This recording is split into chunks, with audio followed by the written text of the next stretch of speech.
کہے کہ ہمارا رب اللہ ہے، پھر اس پر جم جائے۔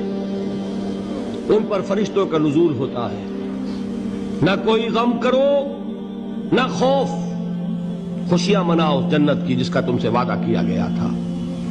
اللہ کی ربوبیت پر اطمینان جب انسان کو ہو جاتا، میرا رب اللہ ہے، ربی اللہ، انسان کے لیے نہ کوئی کھٹکا، نہ کوئی خطرہ، نہ کوئی خوف، نہ کوئی حزن۔ جو کچھ ہو رہا ہے کس کے اذن سے ہو رہا ہے؟ اللہ کے اذن سے۔ اللہ کے اذن کے بغیر پتا تک نہیں ہلتا۔ یہ کوئی اندھا بہرا مادہ نہیں ہے جس سے مجھے کوئی خوف ہو۔ اندھا بھینسا چلا آ رہا ہو اس سے تو ڈرنے کا ہر انسان کو ڈرنا چاہیے، نہ معلوم کس کو ٹکر مار دے۔ لیکن نہیں، اس کائنات کو چلانے والا ایک سمیع و بصیر خدا ہے، وہ جو میرا دوست ہے، میرا ولی ہے۔ اللہ ولی الذین آمنوا یخرجہم من الظلمات الی النور۔ اللہ اہل ایمان کا ولی ہے، ساتھی ہے، پشت پناہ ہے، مددگار ہے، حمایتی ہے۔ بتائیے جسے یقین ہو جائے کہ اللہ میرا مددگار، اللہ میرا محافظ، اللہ میرا پشت پناہ، اللہ میرا حمایتی، اس کے لیے کوئی خوف ہوگا؟ اس سے کوئی ڈر ہوگا؟ میں مثال دیا کرتا ہوں ایک بہت سادہ، پنجاب کے دیہات کی۔ وہ بڑا چودھری ہے اور کوئی غریب کسان ہے۔ اس غریب کسان کے جانوروں کو ہر وقت اندیشہ ہوگا چوری کا، کوئی میری بھینس کھول کر نہ لے جائے، کوئی میرا بیل کھول کر نہ لے جائے۔ لیکن جس کے بارے میں یہ سب کو معلوم ہو کہ وہ جو بڑا چودھری ہے وہ اس کا دوست ہے، اس کی بچیا کو کوئی خوف ہوگا؟ اس کی بھینس پر کوئی ہاتھ ڈالے گا؟ اسے کوئی اندیشہ ہوگا؟ نہیں۔ کیوں؟ کہ وہ بڑا چودھری، بڑا اس کا یہاں کا سردار، جاگیردار، سب کو معلوم ہے وہ میرا دوست ہے، کوئی میرے خلاف اقدام نہیں کر سکتا۔ اس دنیا میں یہ چھوٹی سی بات اگر آپ کے دلی اطمینان اور سکون کا باعث بن سکتی ہے تو ذرا تصور کیجئے۔ میں لفظ تصور استعمال کروں گا صرف اس لیے کہ اس کا ہم جس کو کہتے ہیں ادراک اور شعور کر نہیں سکتے، اگر کے ساتھ کر سکتے۔ اگر یقین ہو کہ اللہ میرا مددگار اور یقین ہو کہ اللہ ہر آن میرے ساتھ ہے، پھر کوئی خوف؟ کس کا خوف؟ کوئی شے اللہ سے بالاتر ہے؟ کوئی قوت اس سے زیادہ طاقتور ہے؟ کوئی اس کے ارادے کو بدلنے والا ہے؟ کوئی اس کی مشیت کے آڑے آنے والا ہے؟ یہی بات ہے جو حضور نے فرمائی۔ یہ ایمان کا حاصل ہے لب لباب،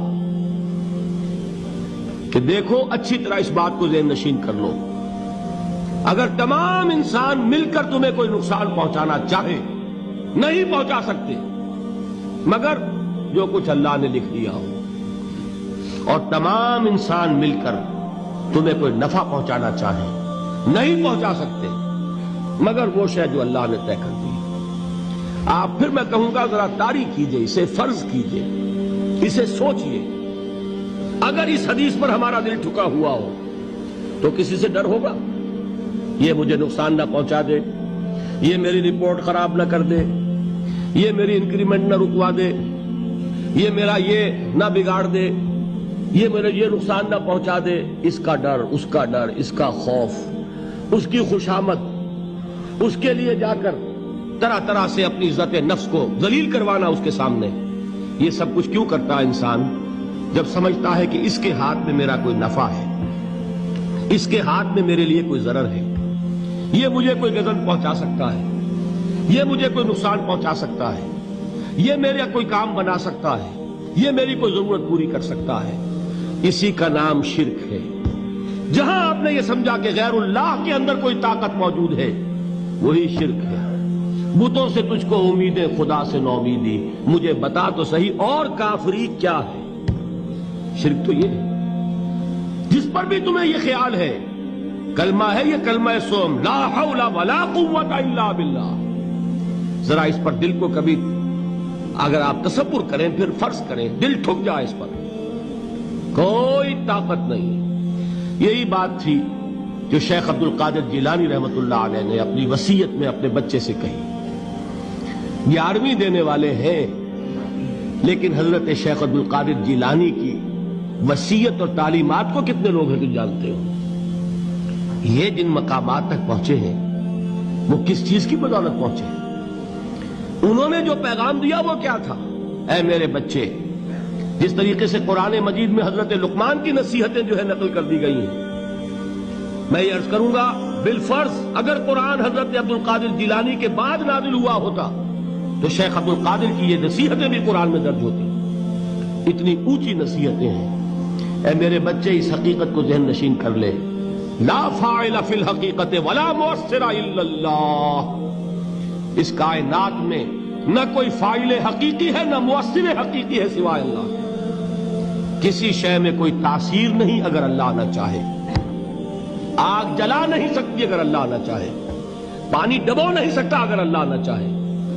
زہر ہلاک نہیں کر سکتا اگر اللہ نہ چاہے. کوئی چیز فائدہ نہیں پہنچا سکتی اگر اللہ نہ چاہے. تو در در پہ کیوں سر جھکاتے ہو؟ در در پر کیوں جبیں سائی کرتے ہو؟ سب کے سامنے کیوں ہاتھ پھیلاتے ہو؟ ایک اللہ سے مانگو.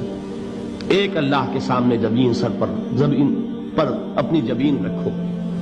لا فاعل فی الحقیقت ولا مؤثر الا اللہ. نظر آتا ہے ہمیں کہ پانی پیاس بجھا دیتا ہے. پیاس بجھانے کی صلاحیت پانی میں نہیں ہے، اللہ کے اذن سے. کھانا بھوک مٹا دیتا ہے. بھوک مٹانے کی صلاحیت کھانے میں نہیں ہے، اذن رب میں ہے. دیکھیے یہی یقین تھا. حضرت موسیٰ علیہ السلام کا واقعہ یاد کیجئے. سامنے سمندر آ گیا ہے. قوم دیکھتی ہے پیچھے کہ گرد و غبار کا طوفان ہے. معلوم ہوا کہ فرعون اپنے لشکر سمیت آ گیا ہے. لشکر جب چلتا تھا تیز رفتاری کے ساتھ تو گرد و غبار کا جو طوفان اٹھتا تھا اس کا تصور کیجئے. اور لمحہ بلمحہ وہ قریب آ رہا ہے. پوری قوم نے کیا کہا ہے؟ اے موسیٰ انا لمدرکون. اے موسیٰ ہم کو پکڑے گئے. قرآن مجید نے تو یہاں وہ باتیں نہیں لکھی ہے، لیکن تورات میں یہ درج ہے کہ بنی اسرائیل جھگڑنے لگے، دست و گریبان ہو گئے موسیٰ کے ساتھ. موسیٰ ہمیں یہاں مروایا لا کر، اس سے تو ہم ہی بہتر تھے. وہاں کھانے کو ملتا تھا، زندگی تو تھی، بیگار ہم کر رہے تھے، موت تو نہیں تھی. اب جو کچھ ہوگا اس کا تصور کرو، جس طریقے سے ہمارے ٹکڑے اڑائے جائیں گے. تو لڑ رہے ہیں حضرت موسیٰ علیہ السلام سے. یہ تورات کی تفصیل ہے.